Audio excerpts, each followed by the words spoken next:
해결하기 어렵거나 대응하기 곤란한 문제적 섹터들을 모아서 명쾌한 솔루션을 제시해드리겠습니다.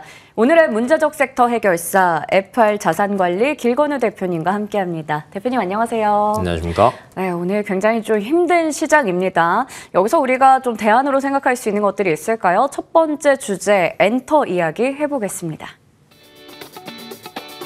엔터주에 대한 긍정적 보고서가 나옵니다. 내년 빅사이클 전망 속 일시 조정을 기회로 삼자는 의견부터 일상 속 작은 사치, 트리토노믹스의 최대 수혜주라는 분석까지 또 내년 하이브의 실적 기대도 큰데요. 엔터주 지금부터 담아볼까요?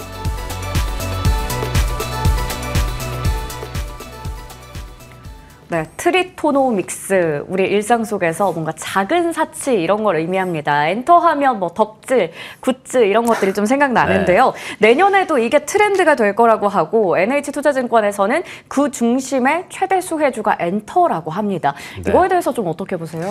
우선은 좋게 보고요. 예. 뭐 엔터 같은 경우에는 사실은 실적이 언제 가장 좋냐라고 되짚어 이렇게 보시면은 항상 겨울 실적이 제일 좋습니다. 네. 네, 연말 콘서트나 등등등 다 몰려 있다 보니까 그때 기대감이 조금 많이 쏠리고요. 그 다음에 이제 내년도에 누구 새로 나오냐. 그 다음에 큰 뭐 이제 대형 뭐 이렇게 가수나 뭐 누구 복귀하냐 이런 게 이제 굉장히 큰 영향을 미친다라고 보시면 되는데 내년에 우선 가장 큰 거는 BTS지 않을까라고 예상이 되고 있어요. 이제 BTS 완전체가 거의 6년 만에 돌아옵니다. 그러면 이제 이로 인해서 시장 자체가 굉장히 화랑을 띨 수 있다라는 얘기들이 많이 나오고 있어요. 그러면 이제 이걸 조금 저희가 되짚어 보자면 첫 번째 완전체 투어를 하는데 이 투어를 하고 나서 얼마나 많이 뛰느냐가 굉장히 중요합니다. 근데 이제 지금 예정되어 있는 게 한 70회 정도 예정이 되어 있고요. 북미 쪽에만 30회 정도 예정되어 있다라는 얘기들이 나오는데 앞에서 굿즈 이야기 하셨던 것처럼 콘서트 외에도 2차 다른 것들에 대한 매출도 조금 노려볼 수 있지 않을까라고 예상이 되고 있고 이런 수치도 나오더라고요. 그 테일러 스위프트가 사실은 그 북미 쪽이나 글로벌 그 콘서트로 따지면 굉장히 큰 손입니다.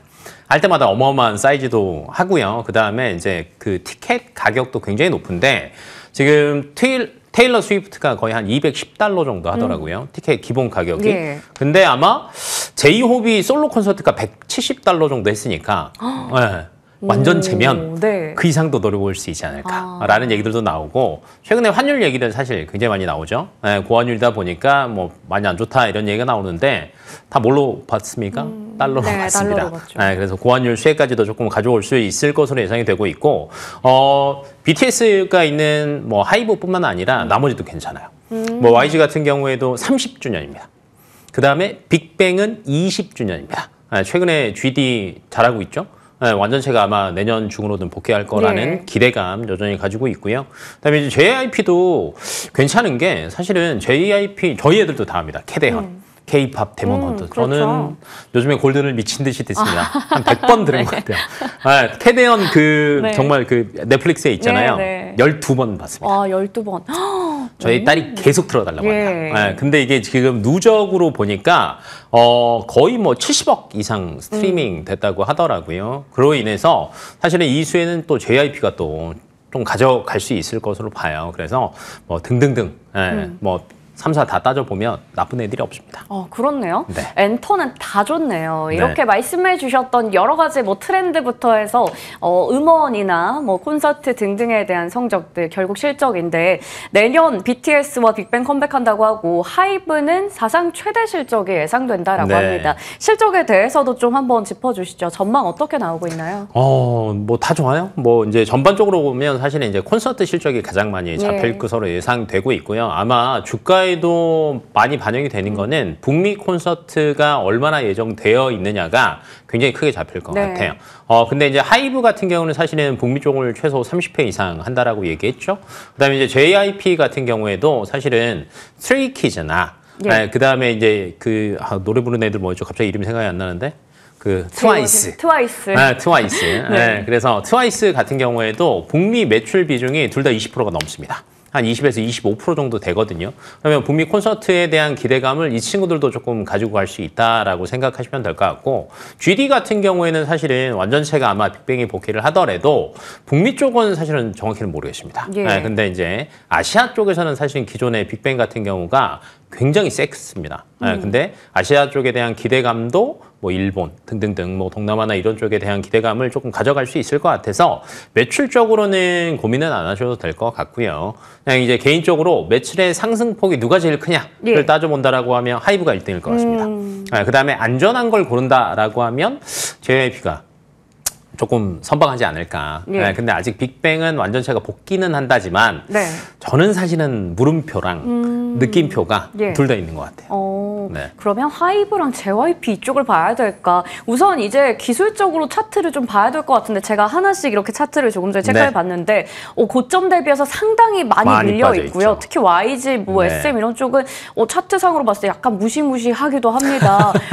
이거 기술적으로도 좀 봐주시면서 관심 좀 골라주세요. 네, 그래서 이제 앞에서 잠깐 이제 그런 차트적인 것도 저희가 이제 고려를 조금 해서 방금 전에 이제 얘기하셨던 것처럼 SM과 그다음에 YG 같은 경우에는 사실은 중국향이나 동남아향이 조금 강합니다.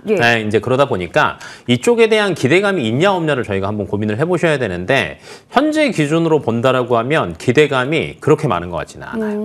뭐 중국 쪽에서 사실은 이번에 에이펙 할 때까지만 해도 굉장히 좋았거든요.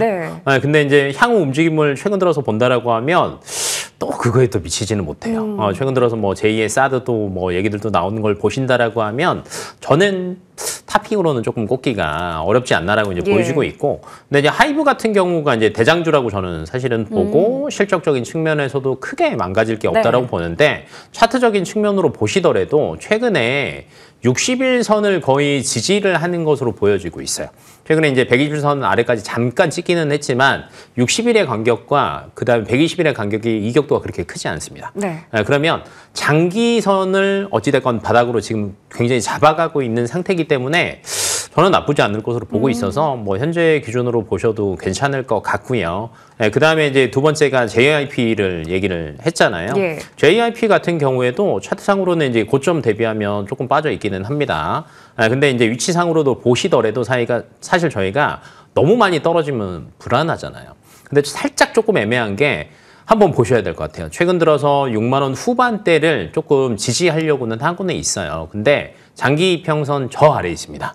그래서 여기를 추세 이탈만 안 한다라고 하면 지지를 충분히 할 수 있을 것으로 보여지기는 합니다만 살짝 애매해요. 그러면 이제 제일 안전한 건 하이브 6만 원 후반대 6만 9천 원을 지지 조금 더 하는 걸 보고 JYP는 들어가셔도 충분하지 않을까.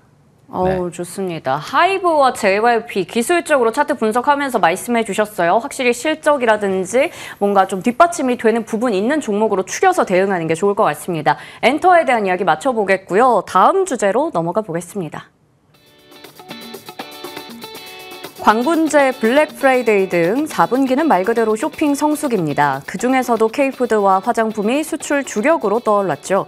특히 K뷰티는 관세 리스크 해소로 미국 수출 성장 지속도 큰데요. 화장품주 다시 기지개를 켤 수 있을까요?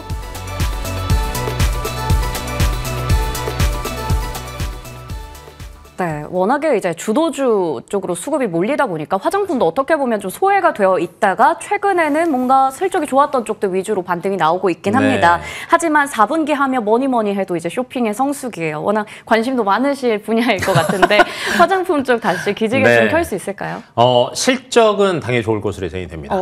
지금 최근 들어서 보니까 이제 무신사 또 시작했고 뭐 크림 뭐 여기도 했고 미국 쪽에서도 지금 사실 불포에 대한 것들이 다 계속 오픈이 되고 있거든요. 그러면 실적은 사실은 굉장히 좋을 거예요. 그리고 이제 기업들의 입장에서 재고 많이 쌓이면 항상 주가는 조금 하방으로 내려가는데 불포 때 흥행하냐 흥행하지 않느냐가 주가의 이제 향방을 가른다라고 보시면 되는데 저는 결론부터 얘기하면 좋을 것 같고요. 두 번째로 최근 들어서 주가가 저 아래에 있습니다. 뭐 이제 대표적으로 뭐 APR도 있고 뭐 이제 대형주 중에서는 아모레퍼시팩 같은 경우 있는데 이 친구들이 보면 최근에 그렇게 크게 안 움직여요. 그리고 이제 한때 그 대형 ODM 관련주들 한국콜마나 뭐 이런 같은 경우에도 굉장히 올해 상반기를 본다라고 하면 굉장히 좋았죠.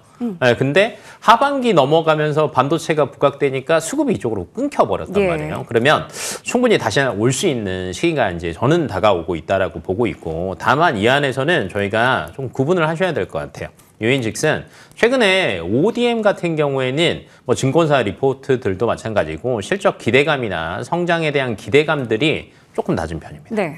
왜 그러냐?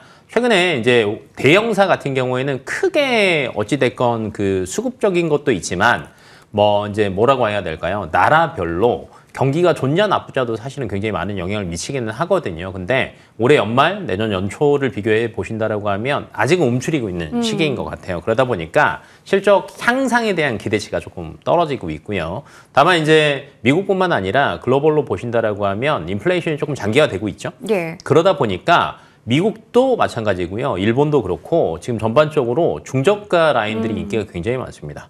네, 그러다 보니까 일본에서도 한국 화장품이 지금 4년 연속 지금 1등 노리고 있고요. 네. 미국 같은 경우에도 이제 지금 프랑스가 항상 1위였는데 뺏어왔죠. 네, 그래서 이게 내년까지는 이어질 것 같아요. 그러면 중저가 브랜드사가 사실은 가장 먼저 네. 안정적으로 실적이 잘 갈 수밖에 없고요. 네, 그 대표적인 게 사실은 APR 같아요. 네, 네. 그러다 보니까 뭐 기대치가 굉장히 좋았고 그로 인해서 올해 사실은 5월 달에 7만 6천 원이었는데 거의 30만 원까지 갔습니다.